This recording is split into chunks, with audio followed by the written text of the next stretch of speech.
Tommy Thibodeau pulled the backpack out of the water. Inside were vials of medicine worth $50,000. The initials DK were faded on the tag. March 15, 2018. Atchafalaya Swamp, Louisiana. Tommy had been hunting alligators for 30 years. But this was the first time he had seen anything like this. The backpack was caught on a snag 2 meters underwater. Medical? Waterproof? The seams were professionally sealed. Inside were 12 vials of the drug alglucosidase alpha. The prescription form was in the name of Emma Dupre. Age, 8 years old. Tommy called the police. Detective Maria Broussard arrived an hour later, 42 years old, 10 years in the Missing Persons Department. She photographed the find. She checked the serial numbers. The medication was prescribed 6 years ago, April 4, 2012. Dr. Daniel Carter, cardiac surgeon from Baton Rouge. Maria opened the database. Daniel Carter, 43 years old. Missing since April 7, 2012. Last call to his wife at 2:30 p.m. said he was going to see a patient. No one has seen him since. There was a strange note in the file. 2 days before his disappearance, Carter withdrew $200,000 from his account. In cash. The money was never found. Tommy showed her where he found it, an old cypress tree with a hollow trunk. The backpack was inside, underwater. The current couldn't have carried it there. Maria called in divers. 3 hours later, they found the car. A silver Lexus, the license plate matched. Carter's car was 50 meters from the tree, 4 meters underwater. Diver Jake Moreno came up first. He took off his mask, shook his head. There was no one in the car. The driver's door was open.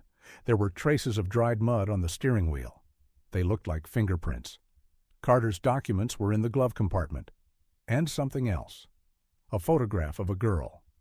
On the back was written, Emma, February 2012. The same Emma Dupre from the prescription. Maria checked the Dupre family's address. A trailer park 30 kilometers away. Michael Dupre, 35 years old. Unemployed. His wife died 3 years ago. His daughter Emma died on March 23, 2012, 2 weeks before the doctor's disappearance. At the police station, Maria laid out the evidence, the backpack, the documents, the photograph. Something didn't add up. She called Carter's widow, Sarah Carter, now 41 years old. She lives in the same house in Baton Rouge. She is raising a 6-year-old son. Sarah arrived the next day. She identified her husband's backpack. Her hands were shaking. She didn't cry. She just clutched a small toy in her hands. Maria asked about the $200,000. Sarah shook her head. She didn't know about the money. They had a joint account, but Daniel had withdrawn money from his work account, from the hospital fund. The hospital confirmed it. The money had been allocated for the purchase of rare drugs.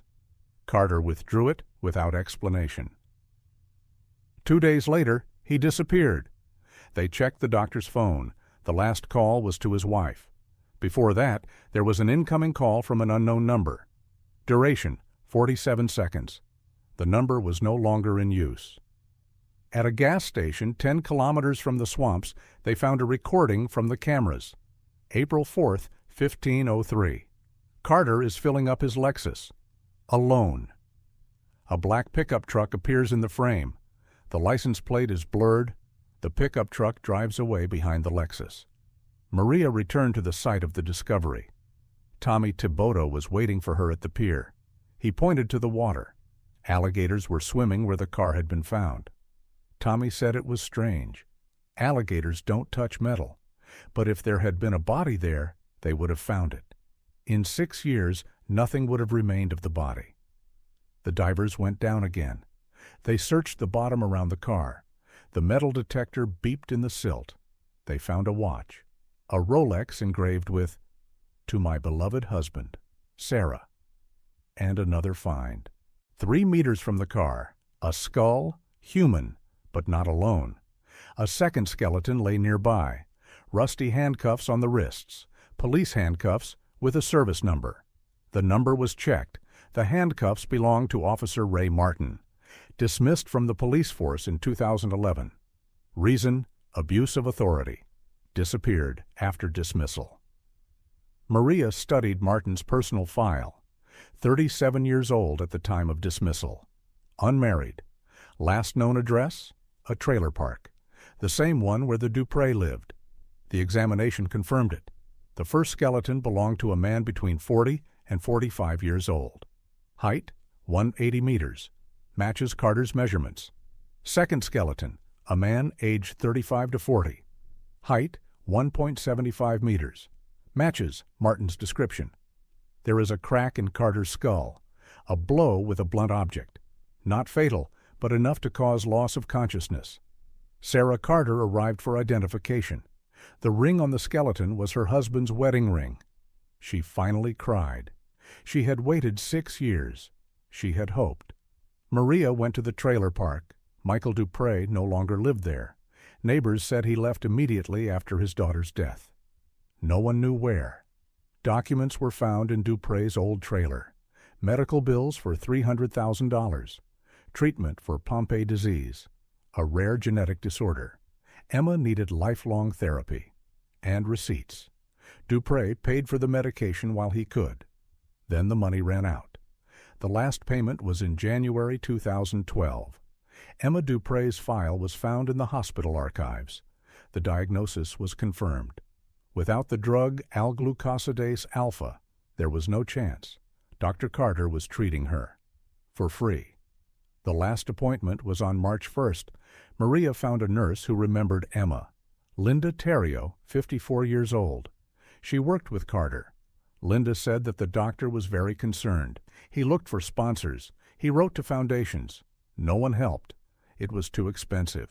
One course of treatment cost $300,000 a year. On April 3rd, Carter got a call. Linda was in the office. She heard bits of the conversation. Carter said, "I'll bring the medicine."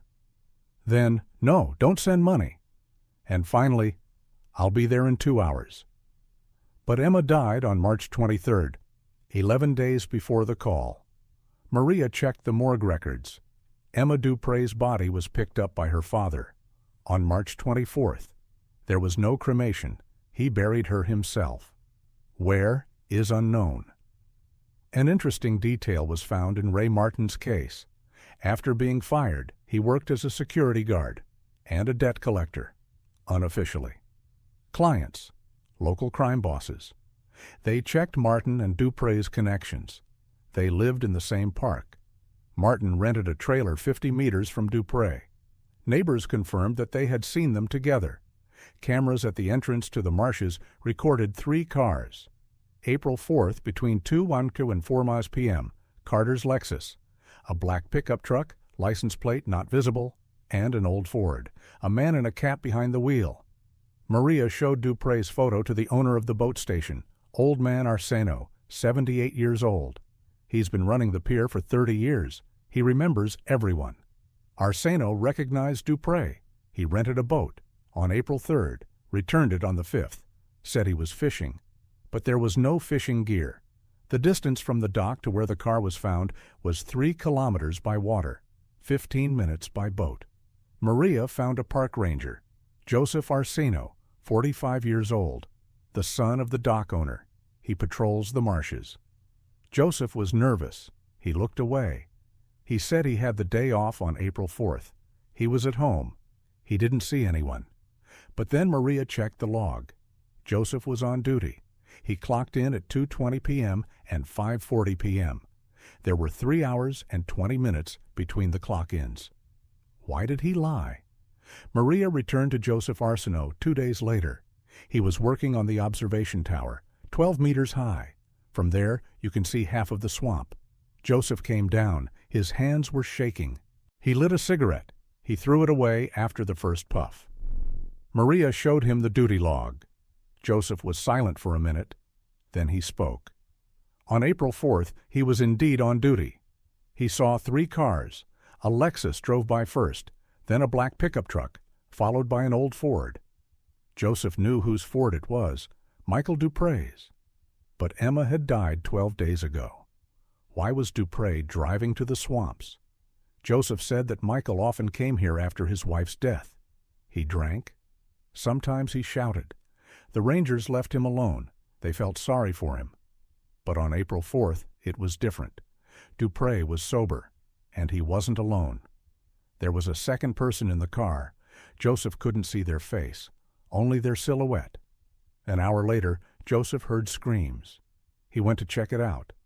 Carter's car was on the pontoon bridge, empty. The door was open. There was blood on the ground. Not much, just a few drops. There were signs of a struggle nearby, trampled grass, broken branches, and more footprints, from 3 pairs of shoes, different sizes.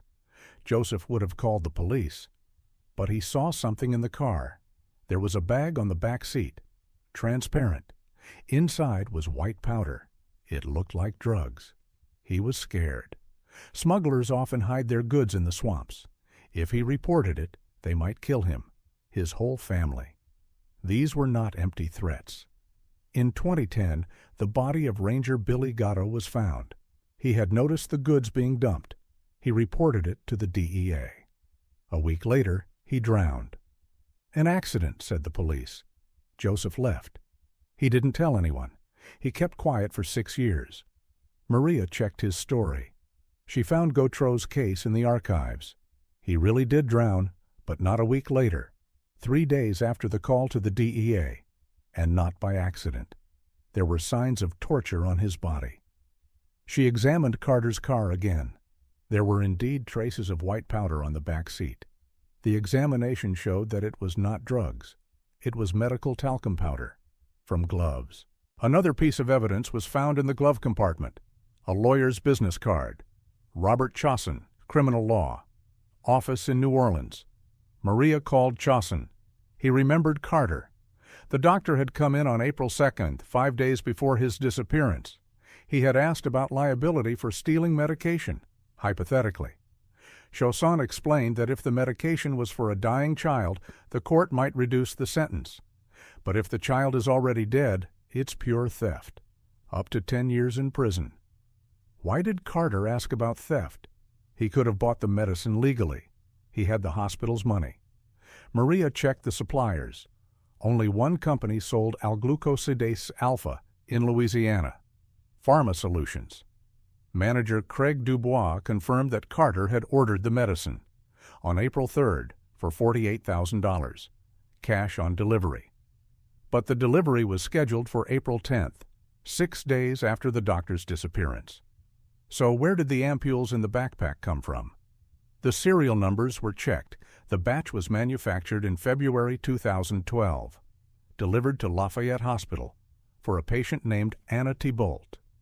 The girl died on March 1st, 3 days before the call to Carter. The remaining medication was supposed to be disposed of, but someone stole it. The Lafayette Hospital checked its records. Pharmacist Claude Martin was in charge of disposal. He quit on April 5th, the day after Carter disappeared. Claude Martin, Ray Martin, same last name? Or relatives? We checked. Brothers. Claude is 3 years younger. He lived in the same trailer park. He left after he was fired. His address is unknown. Maria drew up a diagram of the connections. Carter knew Emma Dupre. He treated her for free. Michael Dupre lived next door to the Martin brothers. Ray is a former cop. Claude is a pharmacist with access to drugs. Version 1. Blackmail. The Martin brothers stole the medicine. They blackmailed Carter. They demanded $200,000. The doctor withdrew the money. He went to the meeting. They killed him. They took the money. But why Dupre? His daughter is dead. The medicine is useless. Version 2. Dupre didn't know about his daughter's death, or he didn't believe it. He asked the Martin brothers to get the medicine. They stole it. They called Carter, supposedly for Emma, who was sick. The doctor came. He found out the truth. He refused to keep quiet. They killed him. But why 2 bodies? And why is Ray Martin in handcuffs? Version 3. Double cross. Ray Martin decided to deceive everyone. His brother, Dupre, and Carter to take the money for himself. But something went wrong. Maria went to New Orleans. She found an old case in the police archives. 2008. Ray Martin beat up a suspect. Broke 3 ribs. Suspect, Michael Dupre. Charge, drug possession. The case was closed. Dupre was acquitted. The drugs were planted. The lawyer proved it. That same Robert Chausson. The circle was complete. Everyone knew each other. Everyone had motives and secrets. Maria returned to the pathologist. Dr. Gerard, 60 years old, 30 years of cutting up corpses. He's seen it all. Gerard showed her the new results. There were signs of restraint on Carter's bones, wrists and ankles, with rope, not handcuffs. They tied him up while he was alive. Signs of a struggle. There were marks on Martin's bones, too, but different ones. Fractures, multiple ones, ribs, jaw, fingers. He had been beaten for a long time, methodically. Tortured. Who would torture a former cop? Maria found an informant, Louis LeBlanc, a small-time drug dealer. He served 3 years, got out in 2013. He knew the Martin brothers. Louis said that after he was fired, Ray Martin worked for the cartel. He collected debts. He extracted information. People were afraid of him. But in 2012, he disappeared. People said he stole goods, or money, or both. The cartel was looking for him. They offered a reward, $50,000 for information, $100 for his head. But Martin was never found. Now it was clear why the handcuffs and the torture. The cartel had found the traitor. But how did Martin end up in the swamp? With Carter? Maria checked Dupre's calls for March and April 2012. The phone had been disconnected long ago, but the records remained. March 23rd, the day of Emma's death. 5 calls to Carter. The doctor didn't answer. He was in surgery. March 24th, a call to Claude Martin. Duration, 12 minutes. April 1st, a call to an unknown number, the same one that later called Carter. Maria reconstructed the chronology. Emma dies. Dupre is in despair. He calls Carter, no answer. He calls Claude Martin. He promises to get the medicine. But it's too late. Or is it too late? The morgue checked the records again. Emma Dupre's body was taken away on March 24th. But there was something strange. Body weight, 21 kilograms. For an 8-year-old child with Pompe disease, that's not much, very little. Height, 110 centimeters, also not consistent with her age. 8 years old, but the measurements of a 5-year-old child. Maria found Emma's pediatrician, Dr. Maurice Bergeron, 57 years old. He remembers the girl. Last examination, February 2012. Emma's weight at that time, 32 kilograms. Height, 130 centimeters. Normal parameters for her age. A child cannot lose 11 kilograms in a month, and 20 centimeters in height. It's impossible. Who did Michael Dupre bury? Maria checked for child deaths in March 2012. Within a radius of 100 kilometers, she found 3 cases, 2 boys and 1 girl. Sophie Gautier, 5 years old, died on March 22nd. Pneumonia. Weight, 20 kilograms. Height, 108 centimeters. The parameters match. Sophie's body was cremated on March 25th, but there is no record of the body being received at the crematorium. The documents are signed. The body was not there. Maria found the gravedigger at St. Louis Cemetery. Jacques Fontenot, 63 years old. He has been working there for 40 years. Jacques remembers Dupre. He came on March 24th with a small coffin. White, a child's coffin. He buried the body himself. He didn't let anyone else in. He cried. But the plot where Dupre buried her wasn't his. It belonged to the Gautier family. They didn't know about the burial. Maria obtained an exhumation order. They opened the grave. The coffin was there. Inside was the body of a girl. But it wasn't Emma Dupre. A DNA test confirmed it. Sophie Gautier, stolen from the morgue, buried under someone else's name. Where is the real Emma? The hospital checked the intensive care unit records. Emma Dupre was admitted on March 21st. Critical condition, connected to machines. March 23rd, 3 a.m. The record breaks off. The next entry is an hour later. The bed is empty.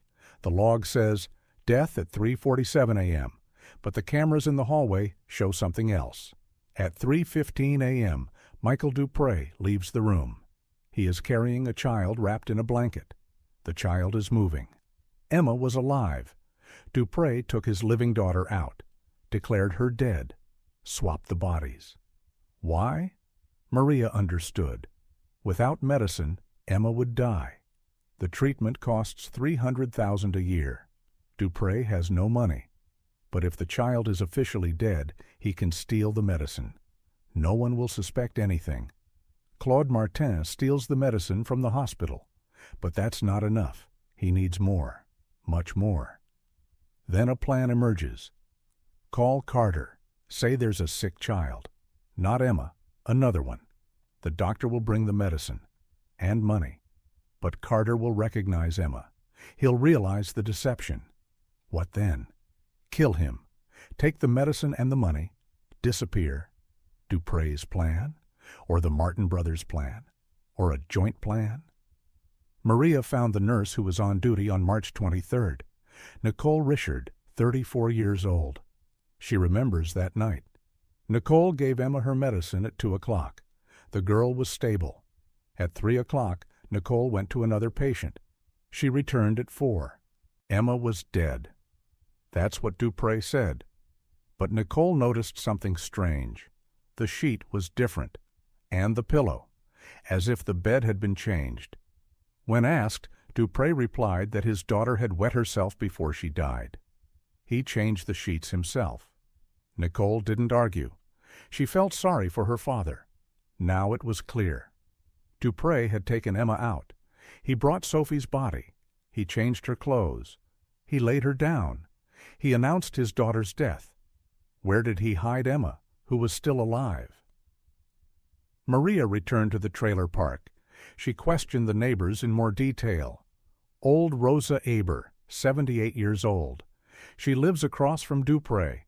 She sees everything, hears everything. Rosa said that after Emma's death, sounds could be heard coming from Dupre's trailer. A baby crying, quietly. Dupre said it was the TV, but Rosa didn't believe him. One night in late March, Rosa saw Dupre carrying a bundle to his car. It was long, wrapped in a blanket. It was moving. Where did Dupre go? Rosa doesn't know, but she remembers the time. 2 o'clock in the morning, March 31st. Maria checked the road cameras. She found Dupre's Ford. He was heading north, to an old farm 30 kilometers from the city. The farm has been abandoned for 10 years. The owner died. The heirs are in Canada. They don't come here. Maria went to the farm. The house is half ruined. The roof has collapsed. But the basement is intact. The door is new. So is the lock. It was broken into recently. There are signs of someone having stayed in the basement. A mattress, blankets, children's things, empty medicine vials, and a note. Written in a child's handwriting, "Daddy, I'm scared." Emma was hidden here for at least a week. From March 31 to April 7th. April 7th, the day Carter disappeared. Maria reconstructed the plan. Dupre is hiding his daughter on the farm. The Martin brothers are stealing medicine. But there isn't enough. They need more. Claude Martin knows that Carter has access to the hospital's money. Ray Martin knows how to extract information.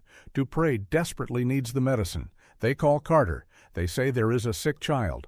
They don't give a name. They ask him to come urgently with the medicine. Carter takes the hospital's money. He buys the medicine, but delivery will take a week, so he takes his own supply, the one he kept for Emma, just in case. He drives to the swamps. They are waiting for him there. But what went wrong? Why are there 2 dead bodies? Where is the money? Where is Emma? And most importantly, where is Michael Dupre? Maria found Michael Dupre through an old informant. He was living in a fishing hut on Lake Vernon. 120 kilometers from Baton Rouge, under a false name. When the police arrived, Dupré did not resist. He looked 60, although he was 41. Gray hair, empty eyes, a photo of Emma on the table.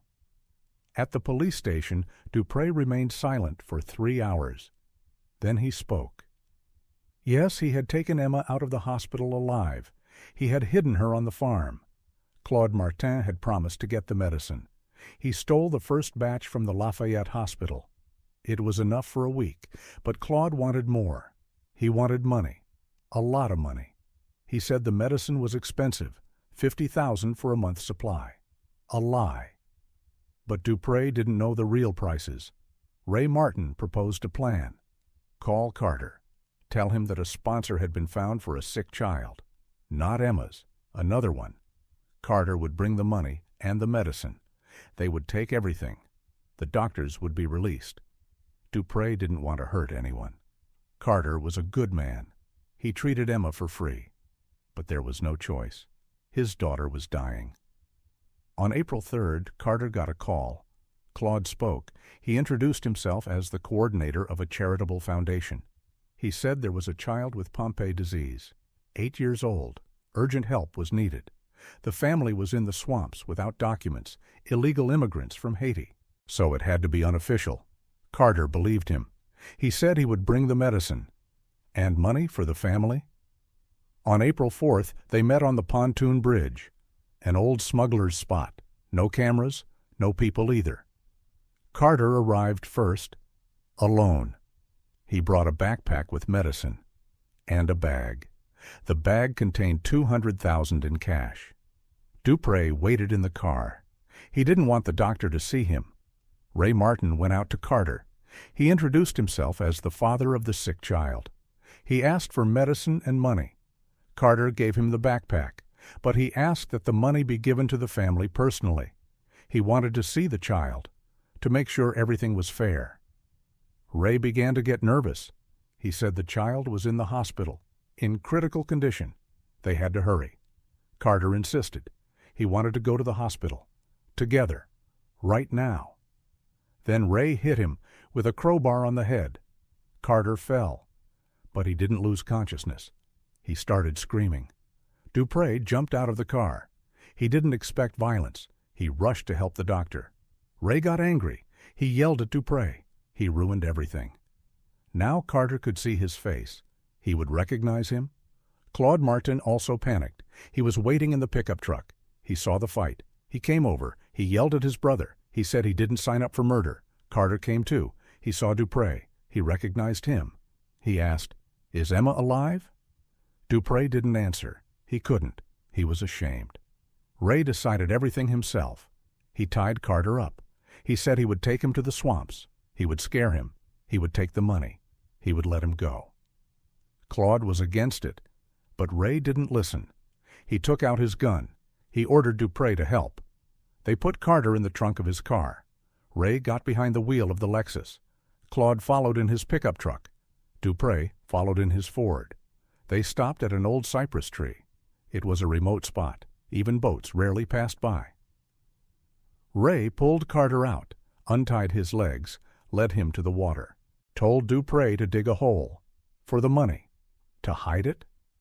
Dupré dug. His hands were shaking. He knew Ray was lying. The hole wasn't for the money. Carter understood, too. He started talking. Calmly. He said Emma didn't have much time. Without constant treatment, she would die in a month. The medicine wouldn't be enough. She needed to be hospitalized. IVs. Medical supervision. Dupré stopped digging. He asked if it was true. Carter nodded. He explained that Pompe disease destroys muscles. The heart is also a muscle. Emma already had heart failure. She couldn't cope without hospitalization. Dupré dropped the shovel. He approached Ray. He said, "Let the doctor go. He'll help Emma. Legally. He'll find a way." Ray laughed. He said Dupré was an idiot. Carter would turn them all in. They would get at least 10 years. Claude supported Dupré. He told his brother to stop. They took the money. They were leaving. Ray went berserk. He started yelling that they were all cowards, that he wasn't going to go to jail because of them. He pointed the gun at Carter. Dupree lunged at Ray. They fell. They fought. The gun fell out. It fell into the water. Claude ran to the car. He yelled that he was calling the cops. Ray jumped up, caught up with his brother, hit him. Claude fell, hit his head on a rock, didn't move. Ray was scared, checked his pulse. His brother was alive, but unconscious. At that moment, he appeared, the man in the boat. He quietly approached. No one heard him. Victor Carrillo, the local cartel boss. He had been looking for Ray Martin for 2 months. Ray had stolen his merchandise, $200,000 worth, the same $200,000 that Carter had brought. Coincidence? No. Ray knew how much he owed. He had deliberately named that amount. He wanted to pay back his debt. Carrillo wasn't alone. 3 thugs, with guns. Ray tried to run. He didn't make it. They pinned him down, put his own handcuffs on him, started beating him, brutally, methodically. Dupree wanted to help, but there was nothing he could do. Carrillo ordered him to sit quietly. Otherwise, he'd be dead. Carter lay there tied up the whole time, but the ropes loosened. He freed his hands. He quietly crawled to the water, to the backpack with the medicine. Carrillo saw the movement. He approached the doctor. He asked who he was. Dupree shouted that he was a doctor, a random one, not involved. Carrillo didn't believe him. He ordered the cars to be searched. They found the money, all $200,000. Carrillo took the money. He said the debt was settled, but Ray had to answer for his betrayal. They brought a can of gasoline. They doused Ray with it. They wanted to burn him alive. Claude woke up. He saw what was happening. He screamed. He rushed to his brother. One of the gangsters shot him. Claude fell. He was wounded in the stomach. He crawled toward the water. He wanted to save himself. Carrillo ordered them to finish him off, but Dupree shielded Claude. He said he was dying. Don't shoot. Let him go in peace. Carrillo was surprised. He asked why Dupree was protecting the rat. Dupree replied, "My daughter is dying. She is 8 years old. Claude got medicine for her. He's not all bad." Carrillo thought about it. He had children too, 3 daughters. He understood a father's pain. He ordered Claude to be released. Let him crawl away. But he won't get far. Claude crawled to the water. He fell off the cliff. There was no splash. He drowned quietly. Ray was also pushed into the water, handcuffed, with broken legs. He couldn't swim. He sank to the bottom. Carrillo turned to Carter and Dupree. He said, "You didn't see anything. If you say a word, I'll find you. I'll kill your whole family." They drove away. They left Carter and Dupree alone. The doctor was in shock, but alive. Dupree helped him up. He apologized. He cried. Carter asked where Emma was. Dupree replied, "At the farm, alone. For a day now. We need to hurry." They drove together. In the car, Carter said, "Turn yourself in to the police. Tell the truth. I'll testify in your favor. Emma will be taken to the hospital, free of charge. I'll arrange it." Dupree agreed, but he asked to see his daughter first. They arrived at the farm. Emma was alive, weak but alive. She hugged her father. Then she saw Dr. Carter. She smiled. She said, "I knew you would come." Carter examined the girl. Her condition was critical. He called an ambulance. While they waited, Dupree hid the backpack with the medicine in the hollow of an old cypress tree, just in case. It might come in handy. The ambulance arrived an hour later. Emma was taken to the hospital. Dupree went with her. Carter wanted to follow, but he realized he couldn't. He stole money from the hospital. Carrillo took it. How could he explain it? He got in the car, drove home, thought about what to do. Halfway there, Carrillo stopped him. Not by accident. He had been following him. He said, "You've seen too much. You have 2 options. Either you work for me, or you're dead." Carter refused.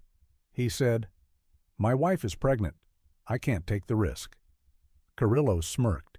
He said, "That's exactly why you're going to work for me. Not permanently, just this once. Tomorrow you'll bring me the drugs, morphine, ketamine, whatever you can get. In exchange, you'll live." Carter realized there was no way out. He agreed, but he didn't go home. He returned to the cypress tree. He took out his backpack. He took it to the hospital. He gave it to the doctor on duty, for Emma Dupre, anonymously. Then he drove to the bridge, where it all began. He took out his phone. He started recording a video for his wife. "Sarah, if you're watching this, it means I'm gone. I'm in trouble, not by choice. Tomorrow I have to deliver drugs to the gangsters. I can't. I won't. It goes against everything I believe in. I'm sorry. I love you. Take care of our baby. Tell him his dad was a doctor, a real doctor, until the end." He sent the video with delayed delivery. 48 hours later. Then he dialed 911, but he didn't have time to call. A man approached from behind. Joseph Arsenault, a ranger. He saw everything. He was hiding in the bushes. He saw the murders. He was afraid to intervene. Joseph was panicking. He told Carter to leave immediately. Carrillo would kill him tomorrow, after the delivery. He didn't need any witnesses. Carter replied, "I know, but I can't run away.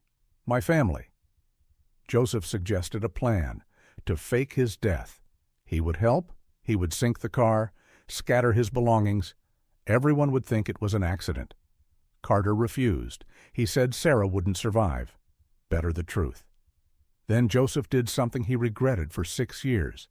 He hit the doctor from behind with an oar. Carter lost consciousness. Joseph pushed him into the water. He wanted him to wake up. He swam out. He drove away. But Carter didn't wake up. He choked. He drowned. Joseph realized what he had done. He wanted to save him, but he killed him.